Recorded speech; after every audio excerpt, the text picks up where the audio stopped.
Assalamualaikum warahmatullahi wabarakatuh. Perkenalkan, nama saya Rianti Ulfa, NPM 202143500310. Di sini saya akan menjelaskan simulasi program tentang sistem pakar untuk mendeteksi kerusakan jaringan internet menggunakan metode forward chaining pada ISP-CBN.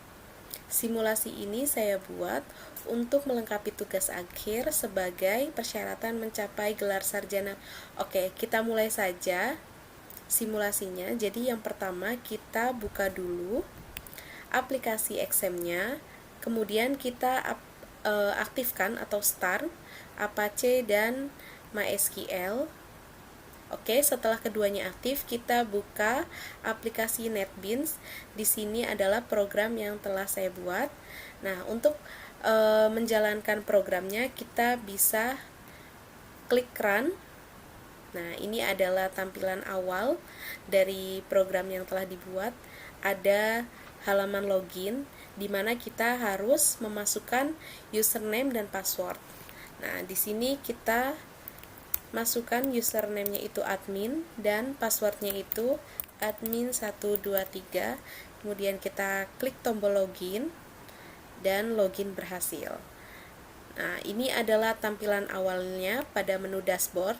Jadi pada menu dashboard ini kita bisa melihat jumlah pelanggan yang bermasalah dalam penanganan ataupun yang telah ditangani. Nah, jadi di sini ada tombol bantu customer. Oke, lanjut. Halaman selanjutnya adalah menu input data pelanggan.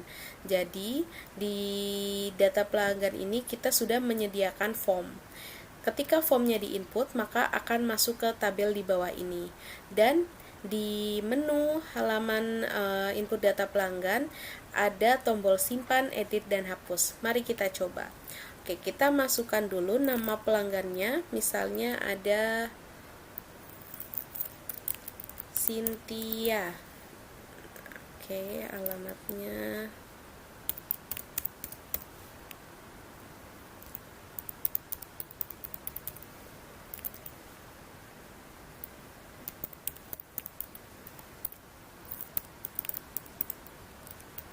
setelah data pelanggannya kita input, kita klik simpan. Oke, data berhasil disimpan dan masuk ke tabel di bawah form ini. Nah, kita coba gunakan fitur tombol edit ini. Jadi misalnya kita mau ngedit data Ulfa. Kita klik edit data Ulfa. Misal kita mau ganti, ternyata tinggalnya itu sudah pindah. Dia mau masang di Jakarta Timur. Oke, kita klik edit dan lihat data berhasil diperbarui. Kita coba klik hapus. Oke. Nah, data berhasil dihapus. Oke, selanjutnya kita masuk ke menu input data karyawan. Jadi, untuk data karyawan ini hampir sama seperti data pelanggan. Kita bisa memasukkan ID karyawan, nama karyawan, kita bisa pilih jabatannya sebagai teknisi atau admin, masukkan nomor telepon dan email. Nah, jadi di sini setelah data disimpan, masuk ke tabel di bawah form. Nah, untuk fiturnya itu sama ya, ada tombol simpan, edit, dan hapus. Lanjut, kita masuk ke menu diagnosis. Pada menu diagnosis, di sini di halaman menampilkan ada form ID pelanggan. Nah, misalnya kita mau mendiagnosis gangguan jaringan internet yang terjadi pada Cynthia. Jadi setelah ID pelanggannya kita masukkan gejala yang dialami oleh pelanggan. Jadi kita pilih misalnya ini. Jadi setelah kita masukkan gejala apa saja yang dialami pelanggan, kita bisa klik tombol diagnosa. Nah, diagnosanya sudah disimpan. Kemudian kita lanjut ke menu penanganan. Jadi pada menu penanganan ini menampilkan tabel hasil dari diagnosis pada menu sebelumnya. Nah, tadi kita habis mendiagnosis Cynthia. Nah, jadi ketika sudah ada pelaporan, tentunya harus ada penanganan. Nah, penanganan ini kita bisa serahkan kepada teknisi, misalnya ke teknisi alfa. Nah, kita pilih pelanggan yang akan ditangani, setelah itu kita pilih teknisinya, dan kemudian kita cetak SPK-nya. Kita klik cetak SPK. Nah, setelah itu kita bisa melihat SPK. SPK itu adalah surah perintah kerja ya untuk teknisi menangani masalah pelanggan tadi. Jadi bisa kita lihat pada folder SPK di sini. Jadi tadi kan kita habis menangani mendiagnosis dari permasalahan Cynthia. Nah, jadi di sini keluarlah SPK surat perintah kerja sesuai yang tadi di input. Jadi di sini ada nama pelanggan dan teknisi yang ditunjuk.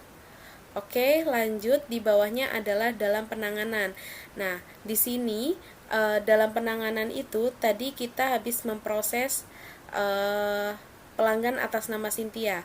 Misal masalahnya sudah teratasi, kita bisa klik pelanggan mana saja yang masalahnya sudah teratasi. Misalnya masalah Cynthia tadi, kita klik tombol selesai dan data akan hilang dari status dalam penanganan.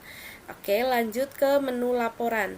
Nah, di halaman menu laporan kita bisa melihat laporan harian, laporan penanganan, laporan data karyawan, dan laporan data pelanggan. Jadi untuk melihat laporan data harian, kita harus memasukkan tanggal dulu, tanggal mana yang akan kita cetak. Misalnya, kita akan mencetak laporan harian per tanggal hari ini, tanggal 17 Agustus.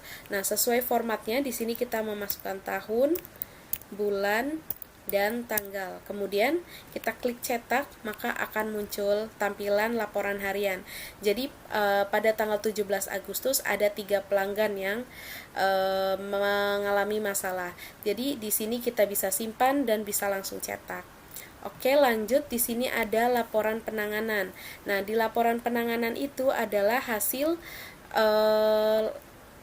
data pelanggan mana saja yang telah ditangani. Oke, lanjut ke laporan data karyawan. Nah, kalau untuk laporan data karyawan ini sama, bisa kita simpan dan kita cetak langsung. Nah, ini adalah data karyawan yang sudah menangani masalah pelanggan. Kemudian ada laporan data pelanggan. Nah, di laporan data pelanggan ini kita bisa melihat pelanggan mana saja sih yang mengalami masalah. Nah, di sini. Oke, sama ya, bisa disimpan dan juga dicetak.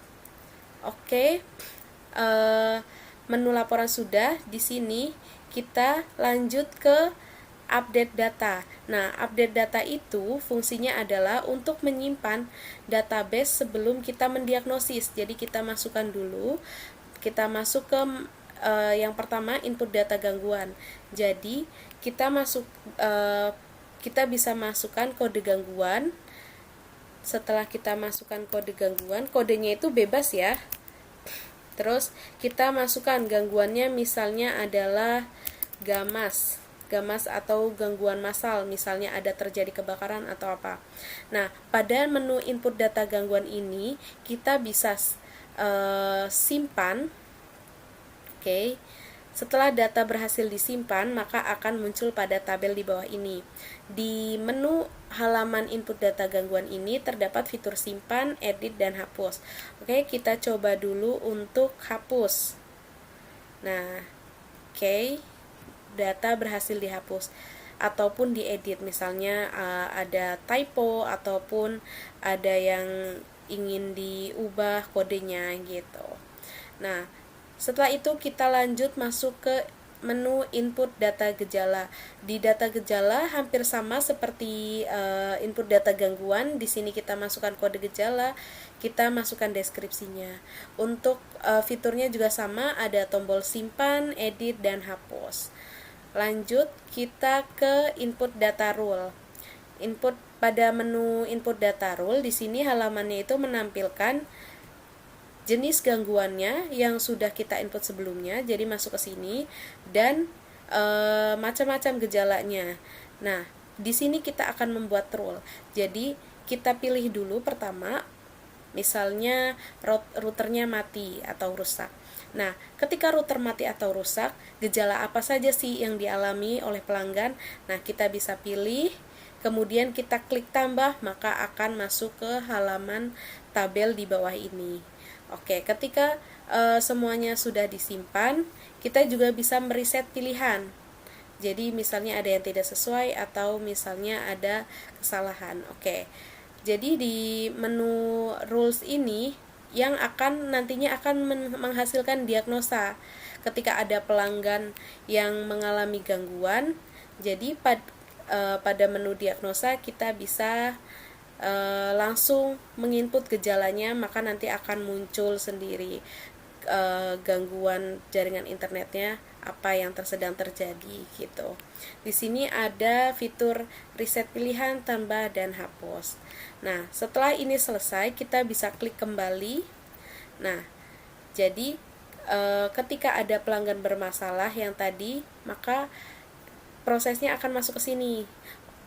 Jumlah pelanggan bermasalah tinggal berapa, yang sedang dalam penanganan tinggal berapa, dan yang telah ditangani tinggal berapa. Ketika semuanya sudah selesai, kita bisa klik tombol keluar. Oke, cukup sekian, terima kasih. Assalamualaikum warahmatullahi wabarakatuh.